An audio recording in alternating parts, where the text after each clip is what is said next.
This is the afternoon edition. Thank you so much for joining us here on ASO TV. My name is Joy Asonye.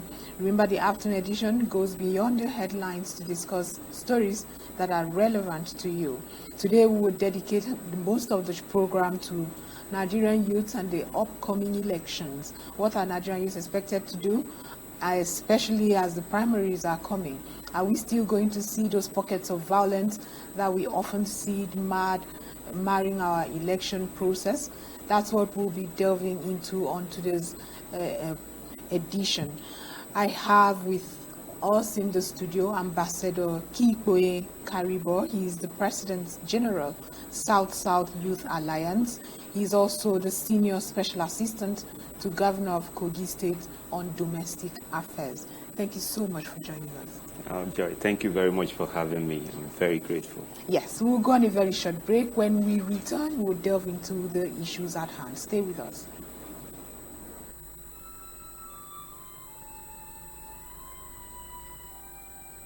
We are a nation blessed with people of diverse cultures, religions, languages, and opinions. It is ironic that we are now being ripped apart by our greatest strength, our diversity. We have allowed intolerance, insensitivity, bigotry, and nepotism to blind our vision of the greatness we can achieve working together as one. We may not have the same culture, nor religion, nor language, but we all belong to the same nation by the divine will of God. We did not choose to be Nigerians. Nigeria chose us. This nation is our divine heritage, and if we open our eyes, we would realize that what divides us pales in comparison to what unites us. And by the comparison and conciliation of our differences, we will grow until our differences disappear. Our unity cannot be willed by mere declarations, nor do we get unity by ignoring the questions that beg for answers. We must celebrate our diversity and debate our differences without fracturing our unity. Our strength is not in our numbers, but in our unity, because even the weak become strong when united. Nigeria unite. This message is brought to you by Abuja Broadcasting Corporation, owners and operators of ASO Radio 93.5 FM Abuja, ASO Television Star Times Channel 127, Free TV Channel 507, and UHF Channel 38. Welcome back from that. Now, the FCT Public Complaints Commissioner, Mr. Ezekiel Dalhatu, has again appealed to President Muhammad Buhari, to consider one of their own for ministerial appointment in the Federal Executive Council. For Dalhatu made the passionate appeal while addressing members of the media in Abuja. Our correspondent, Abdullahi Mukhtar, completes this story. The FCT Federal Commissioner, Mr. Ezekiel Dalhatu, said various groups across the 6 area councils of the territory had submitted different petitions demanding for the implementation of a Court of Appeal judgment delivered on 15 January 2018 for the appointment of an FCT indigene as minister into the Federal Executive Council. He pleaded with President Muhammad Buhari as a father to the nation to consider an FCT native and fill in the vacant ministries following the resignation of some members of the federal cabinet.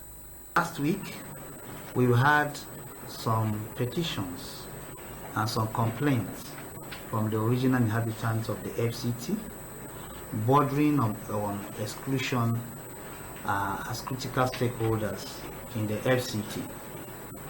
One of them is this petition from FCT Indigenous Women Forum. This is another one from Abuja Grassroots Advocacy Project. This is another one from Coalition of FCT Indigenous Associations.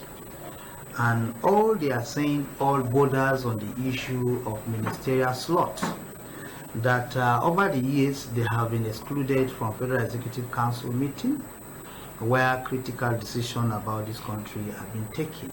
The FCT Federal Commissioner, Public Complaint Commission, said the struggle for the emancipation of FCT people has come a very long way, though with some achievements, such as the appointment of a permanent secretary from among them, hoping the untouched issue of ministerial appointment and mayoral status will be attended to in no distant time.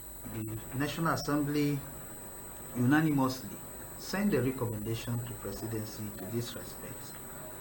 There is document here that show the recommendation from the National Assembly and also the judgment of the Court of Appeal. And that from our investigation, we were able to get this document, which shows some of this legal document they had. Mr. Alhatu concluded that the people of the nation's capital will continue to hope that very soon there will be light at the end of the tunnel. According to the 1999 Constitution as amended, FCT shall be treated as one of the states of the Federation. Abdullahi Mukhtar, ASO Television News.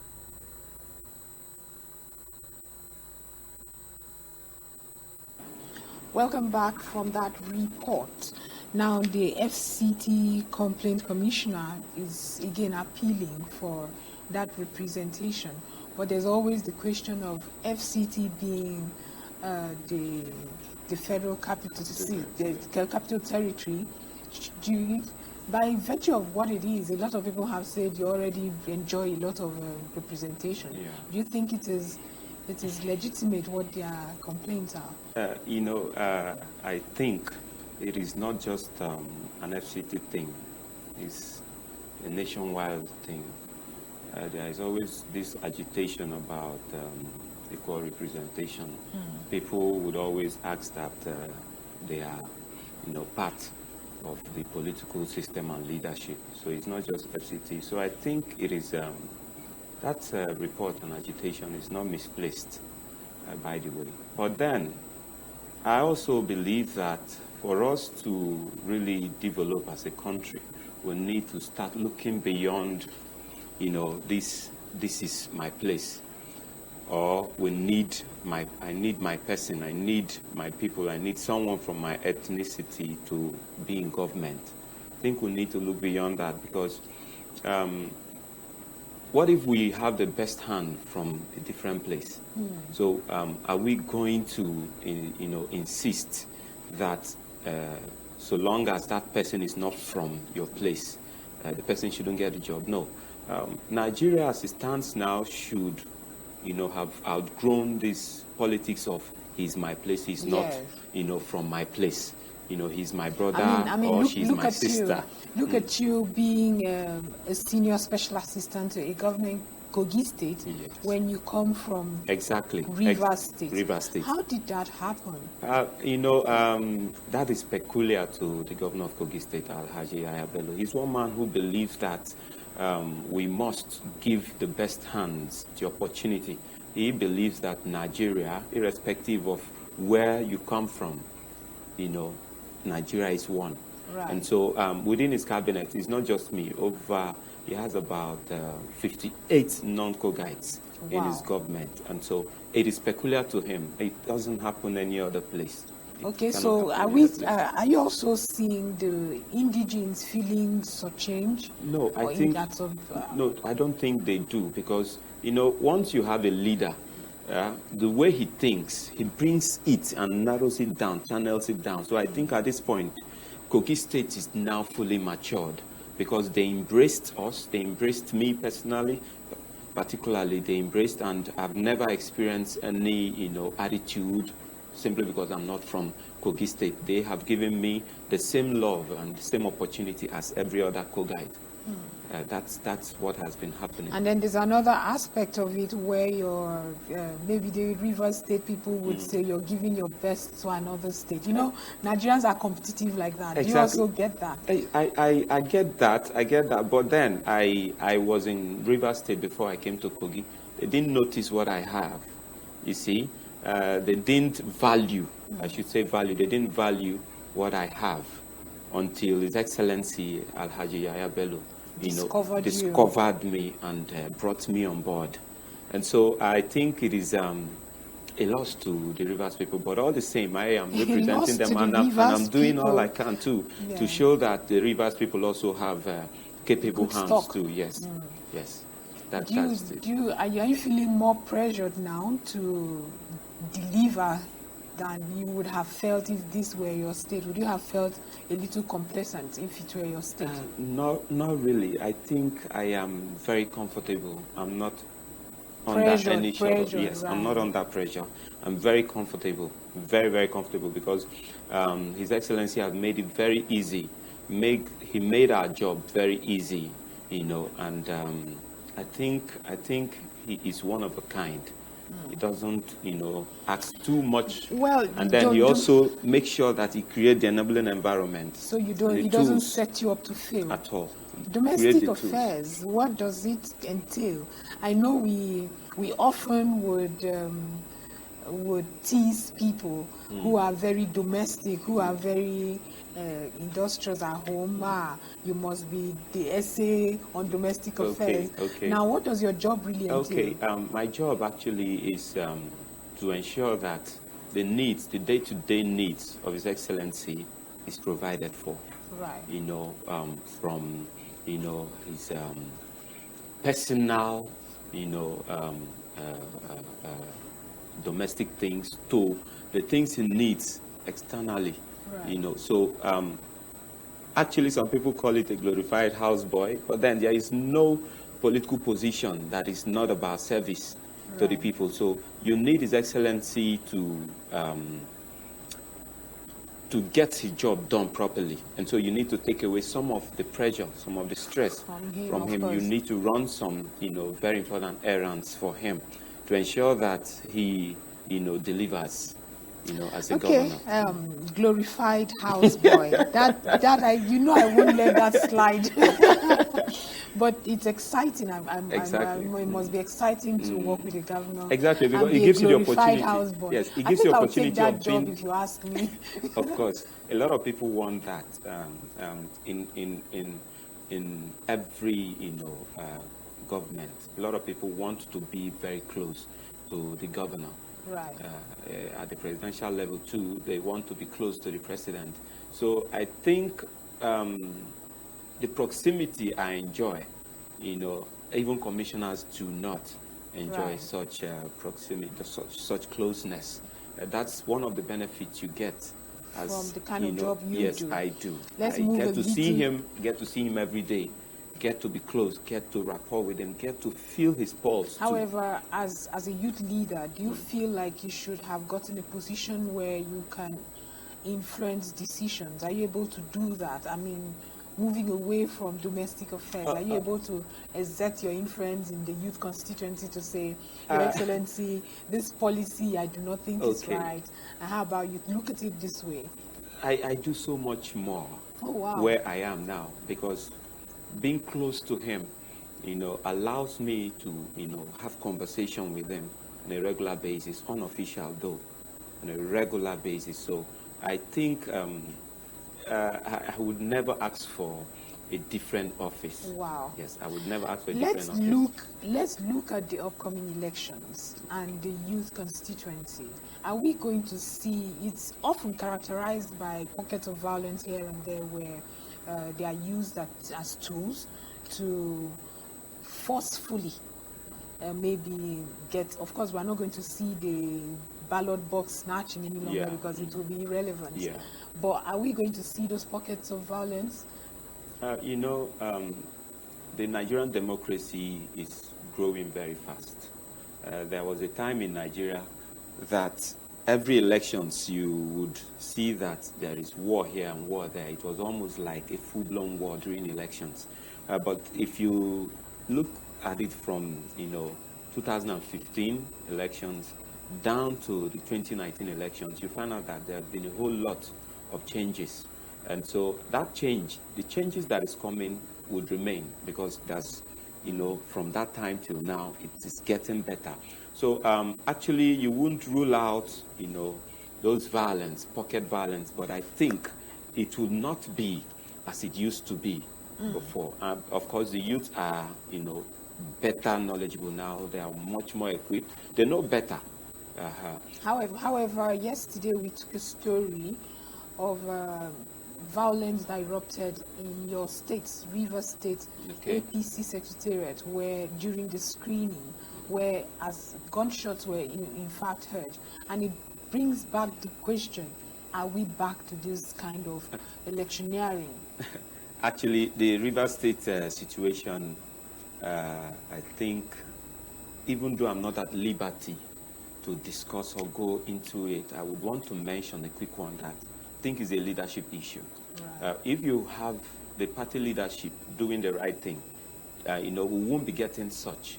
The Rivers APC, starting from when we had no candidate at all levels down to this point, one would think that the leadership would have settled this thing once and for all. A leader cannot get it all. Of course. You can't win all the time. And sometimes you listen to your followers, because we're all part of it. It's like a structure, a management structure. If you are the MD, you can't do the job of a cleaner. And still be the and MD. still be the MD. And so same way, you cannot be the leader and still be that man that have to directly interface with people at the unit level. So you have to value the leader at the unit level. You have to value that man that is not even a leader, that is just an ordinary party member. He has his role. He has his role to play. He has in fact, much more important is that man than even you that have been given a position. Because the man that have no position is doing it selflessly, probably out of love for the party, out of love for one man, yes, and passion. You see, so you have to place value. And once people feel you value them, they would have no point to agitate. I think the value given to the everyday party member in Rivers State APC is very low. I think the leadership of the party APC in Rivers State needs to do better. Otherwise, going forward, we may still experience what we experienced in the previous elections. However, are you concerned that youth could still be mobilized in this 21st century to cause mayhem as much as we saw in those viral videos? I am concerned, I'm concerned because I think we, the youth, are actually our problem. I think we are oftentimes at the receiving end too of this violence too. And this violence is something we ourselves bring upon our own self. I am very concerned, and that is why we're doing a whole lot. At the level of South-South Youth Alliance, we're doing a whole lot to sensitize, the youth in that, region. We're not just stopping there. We're actually taking, our campaign beyond the South-South. We're meeting with youth stakeholders from Southeast, Southwest. We're going even up, down, north. Up north. The reason is because at the level of South-South Youth Alliance, we think as the dominant Niger Delta people that make up the South-South geopolitical zone, we have experienced our share of violence. We've lost a lot of young people, capable hands because of violence. You understand me? And so right now, the message is simple. We're taking, our political fate into our hands. We're getting involved politically. And that is why we made our position clear some couple of weeks back. We had to mobilize ourselves, and we held a press conference in Port Harcourt, and we took a stand so long as 2023 is concerned. And so I personally am concerned. The South-South Youth Alliance were concerned, but we believe that it will be better this time. We don't want to believe that there will still be youth who would be used to perpetrate violence, accept to be used this time around, because we're going into the big game. We're playing the politics this time because we have been following these leaders for far too long, and we've not really gotten anything back, so to speak. You see the same set of people coming back over and over again. They keep recycling themselves. Opportunities are not being given to young, people, And that is why I appreciate what His Excellency, the Governor of Kogi State, is doing. If you check his cabinet, they are young. Over 80% of the appointees are very young people. Starting from his chief of staff down, who is about 38. So you can imagine how many governors give such opportunity. So we believe that he will replicate that at the national level. And that is why at the level of South-South Youth Alliance, we have decided to shift grants, and support, his candidature at the national level to be president of Nigeria after President Muhammadu Buhari must have been done with his tenure. Because if he, brings what he did in Kogi State at the national level, the youth would not be agitating anymore. All these pockets of agitations here and there is because the youth have not been properly carried along. And so once you have a leader at the center who recognizes young people and recognizes that that constituency, is too large to be ignored, I think a whole lot of things would have been solved naturally. It's not about talking from now to tomorrow. It's about action. It's a deliberate thing. And that is what the governor is doing in Kogi State. He's been very deliberate, very, very deliberate. Okay. Speaking about his candidature, before we go back to the youth constituency, do you think that as a young person, Nigerians would trust that, even though he has been a governor or he is a governor, do you think Nigerians would trust that he has the necessary credentials and requirement. And experience as well to be the president of Nigeria? Okay. Nigerians already trust. They already believe in him. If you've been following up, he didn't just get up and said, I want to be president. It was pressure from Nigerians. Oh, please, though, let's not talk about pressure. Yes. Everybody has claimed pressure. In fact, but the truth is that if you've been following up, his is different. You had a whole lot of young people, agitating because they saw and they've been seeing what he's doing in his state. And so it's actually about the people's demand, and that is why he hearkened to their call. You see, so already the trust is there. And then if you talk about experience, what better experience do you want? A man who built his company before he came into politics. And remember, mind you, he started up as a governor. Okay, so that we don't before he built it, yes, I'm coming. Let me just say this. You would have to pay for this time if you dwell on this. No, I'm not dwelling on it. I just want to, do justice to the question you raised as best as I can. If you check, he built his company from scratch, and then he became a governor. And if you've been following Kogi State, the huge infrastructure that is being brought to bear there, and the security in Kogi State. Before now, Kogi State was, one place that it would be difficult for you to even drive through. But right now, everywhere is calm. Did in that respect, because Nigeria at the moment needs, that's the magic. That is the magic that he wants to replicate. That is what he wants to do for Nigeria. So if he can achieve that in Kogi State with mega resources, imagine having all these resources this country has. Ambassador Karibo, let's move forward to now talk about the apathy that political analysts are afraid we might see in the coming elections. Do you think the youths are disinterested? Or No. All you need to do is to build up that confidence again. You just need, because if you check, voter apathy is not something that doesn't happen every election year. And if today you're able to build the morale of people from let's say northeast, for instance, to come out to be part of the system, you may just discover that people from southwest, their morale is maybe damp. They may feel what is the essence. And so all you need to do is to recreate that hope, that trust. That's all. So I believe that by 2023, because everyone is clamoring for better leadership, I think by 2023, the voter party will not be there as people envisage. It may not be there because if you check, the interests are very high. You see a lot of people picking from the PDP. I also had a conversation. I also had a conversation with the group. I mean, the group I had was small, but it got me really scared when I talked to them about, have you gotten your PVC? Okay. One of them just turned 18, and I said, good, now you can vote. And he said, who votes in hell?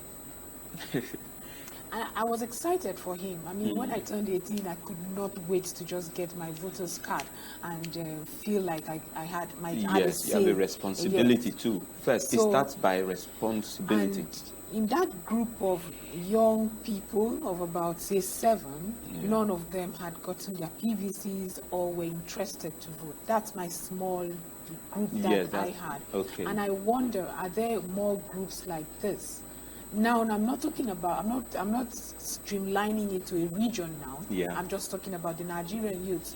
Is it something we should be more forceful about? I think we need to do more in the area of sensitizing people to understand that you are not doing it for anybody, that you are responsible enough to get your PVC and come out and also ensure that you are part of the decision-making processes of bringing in the next leader. It's not you doing something for the next person. It is you doing it for yourself. Right. Because how can you sit and complain about the government not doing the right leadership. thing? Yes. If the leaders are not doing that, the leaders are not doing the right thing, they are not doing well. You complain every day. When the little thing you can do to contribute by getting your PVC and being involved in the electioneering processes, you don't want to do. And so I think it is even a crime against yourself. That's the worst thing that can happen to anybody, to commit a crime against yourself thinking you're doing the next person. True. You see, I think at this level, all Nigerians need to understand, especially those who think that there is no point.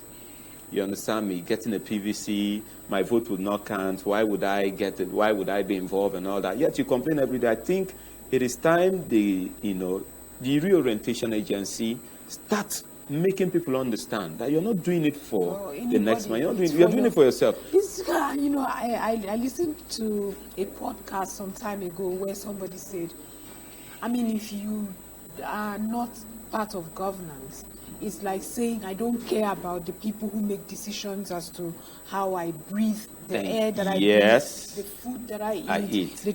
The schools my children go to, the schools I probably would need to go to, the healthcare services I get. Every aspect of your life is going to be decided. And you sit here to say, I do not care. The most important thing, and you think you don't care. So how do you think, the next man should care about you more than yourself? Exactly. Because this is about you. I think it is time the government begin to, look into that area very critically. I think, from the National Assembly to state assemblies, I think, there should be laws, if possible, with their very huge consequences for not having a PVC, for not being involved. Because what you do when you're not involved, when you think it is not important. Are you sure human rights activists will not come after you to say that is infringing on the right of it is not at all. It is not, because you are part of the state.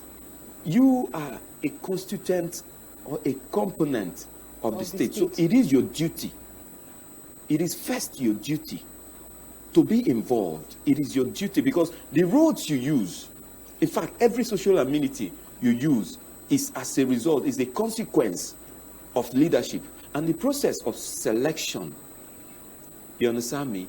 It's something that you cannot say you don't want to be part of, yet you enjoy these things that comes from the leadership itself. So it is not about rights.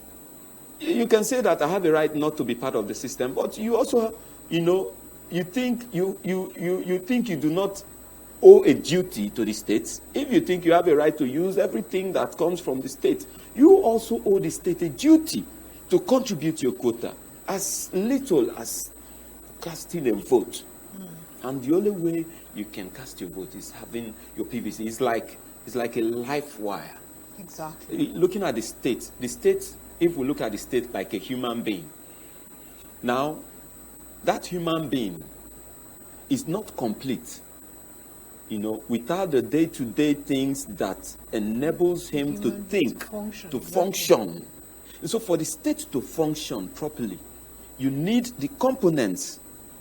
Just like the human being needs his hand to function, his ears, his mouth, his nose, everything to function. You are a component. You are an aspect of the state. You make up the state. You constitute. That's why we have a constitution. This constitution won't be without Without you. you, You are exactly. there. The constitution is possible because you are part of that constitution. Okay, Ambassador Kikoye, we'll go on a very short break. When we return, we'll talk about how you and how rather the South-South Youth Alliance comes together to ensure that you boost the morale of these young people. Okay. And then we'll also open phone lines so that you too can reach us with your observation, comments, or statements. Stay with us. We'll be right back. The challenge of Nigeria as a free state in 20th century Africa is the need to revive the stature of man in Africa and restore the dignity of man in the world. Nigerians believe passionately in the fundamental human rights. We regard all races of the human family as equal. Under no circumstance shall we accept the idea that the black race is inferior to any other race. I appeal to all our leaders, far and near, to forget the wounds which were inflicted in cause of our internecine altercations. The love of our country should outweigh the love of our petty selves. The enjoyment of individual freedom under the law should mean more to us than our self-centered party programs and manifestos. Common dangers and common enemies alert us on the need for common security. Come and join Abubakar with me, Sadauna, Awolowo, Akitola, Osarebe, Okpara, Ikoku, Aminu Kano, Ibrahim Imam, and Saka. Let us bind the nation's wound and let us heal the breaches of the past so that in forging our nation, there shall emerge on this continent a hate-free, fear-free, and greed-free people who shall be in the vanguard of a world task force whose assignment is not only to revive the stature of man in Africa, but to restore the dignity of man in the world.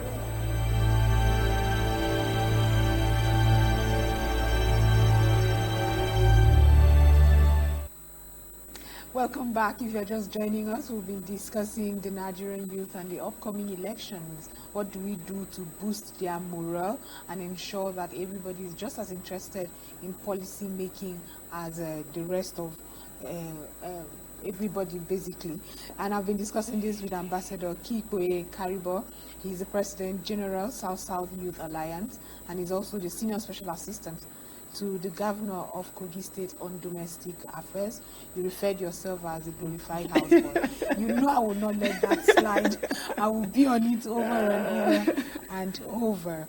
Now, when you approach these people, you said you do advocacy, you've been doing it in regions. Yeah. When you approach these young people, exactly what do you say that has not been heard that will boost their morale, like you said earlier? You know, truth doesn't really hide.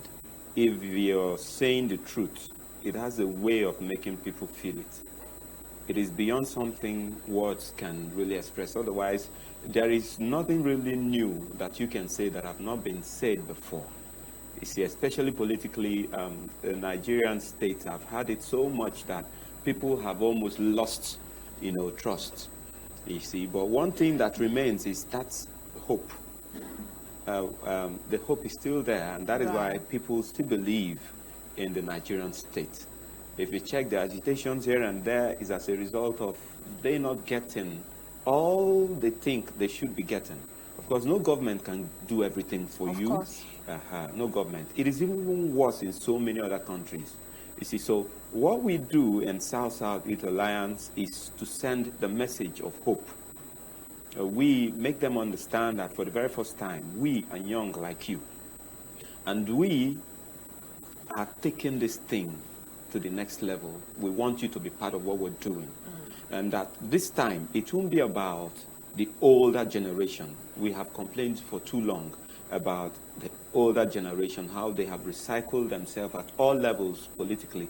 And we have not really done our part. This is time for us to do our part as young people. You need to be involved. What would you So say this the is what part we of the keep- young person is? Is it political participation, or as usual, just be there to ensure that you get even anybody you want in power? Yes, political participation. Right. Like if you check, back in 2019, I actually ran for the House of Assembly to represent my own constituency, Abodua, in Rivers State. Now, I didn't wait for anyone to push me. I didn't wait for one political godfather to drag me along and say Could that go. be why you're not in the house as we speak? Oh, no. We never had candidate at all levels. Aside that, I still went ahead to pick the ticket from a different party, even when we had no candidate at the level of APC, because I have this burning, zeal in me to give what I think I have within me. And if you do not say that you are here, no one will say you are there. Right. You see, so this is the same message we've been, sending. So I think the message is simple. Rise up. Be part of it. You didn't finish the story. Whatever happened to your candidature and emergence? Okay. Actually, what happens during elections, those who have deep pockets would always have their way, and that is exactly what we want to change. I was leading you to this point. Now, what has changed so far today? What has changed for the young person who, like you, yes, probably has what has changed? What has changed is that people now, from my own end, a lot of people from my LGA, my constituency, have realized that they made the wrong choice by not supporting me wholly. At the time? Because I didn't pipe out, simply because I didn't win. I'm still there, still doing, giving back in my own little way. I do not really need to be in government necessarily to be impactful. You see, I write. I have written a couple of books. I still sponsor people, for, their jam, their education, in my own little way. So people feel that for me to be doing this, even when I did not emerge the winner, I think if I had been given the opportunity, I would have done better. But then that's the way it should go. I do not want to start, pointing blames or laying, accusing fingers on anyone. But what happened? I got a sense when earlier you said that Rivers did not appreciate what they had. Exactly. So I got a sense that you were still having a grudge somewhat. But let me quickly remind our viewers that shortly the phone number to call to be part of the program would be displayed on the screen. Okay, it's already here. So 09057408127. Again, the number is 09057408127. Remember, when you call, please turn down the volume of your TV set so we can have a proper conversation. And also remember, please no insults or vulgar language when you call us. But I'm sorry I cut you while you were talking about... Yes, there is no hard feelings. We have to play or to learn how to play politics with open mind. Exactly. If you bear grudge, you're not doing the next person, you're doing yourself. That is a huge burden. So I am not... I do not have such... So whatever happened, you finished your... After 2019, yes, you had this beautiful opportunity to work with the governor. Yes. I should expect 2022 you would be all over the place trying again. Yes. Now, I am trying. We're still doing what we're supposed to be doing. But this time, we're looking at a very bigger picture. We believe that to change the system, even though politics is local, you need a very strong force. And there is no force that can be stronger than the force of the presidency.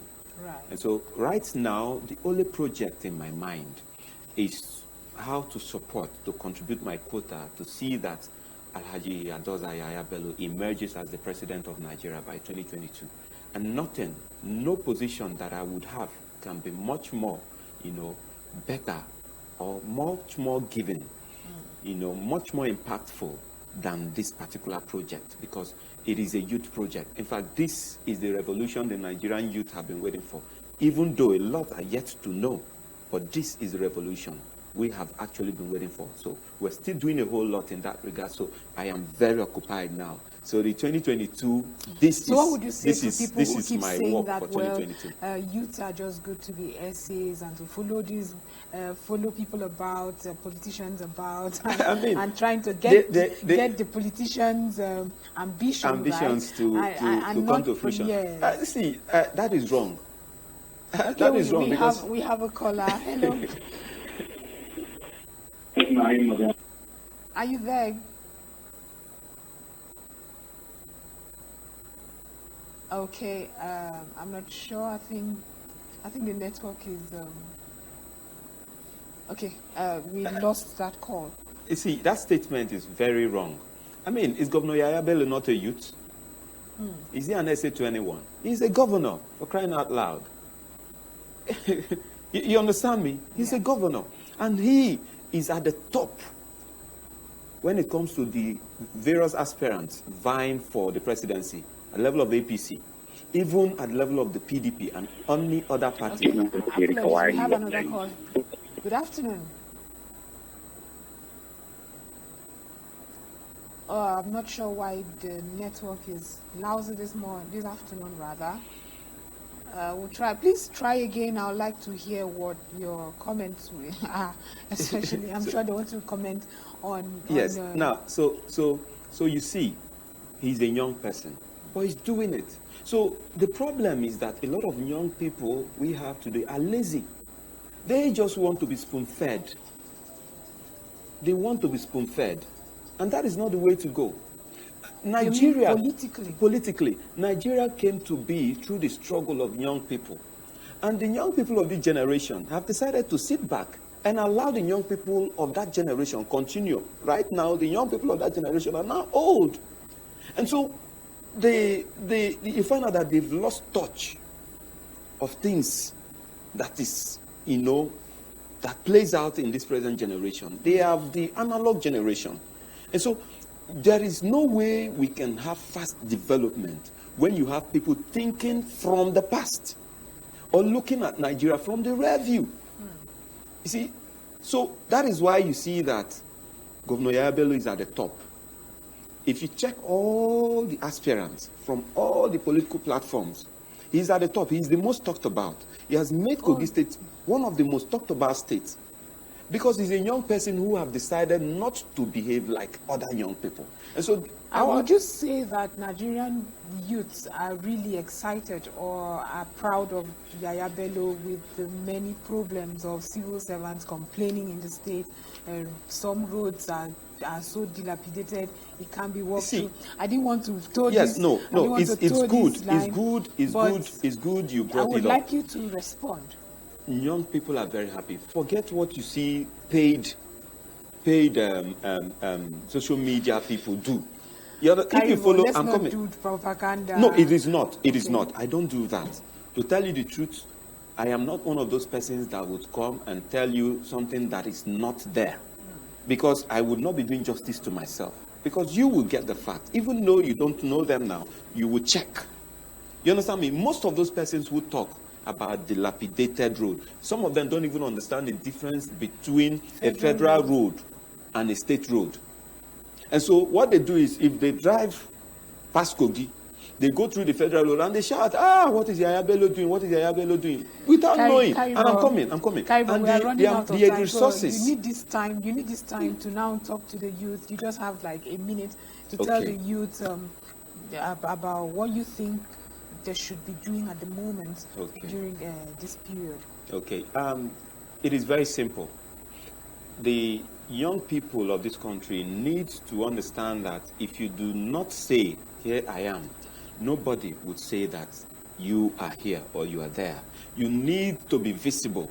You need to own up to the processes leading to the 2023 general elections, because the fate of this country will be decided, by 2023.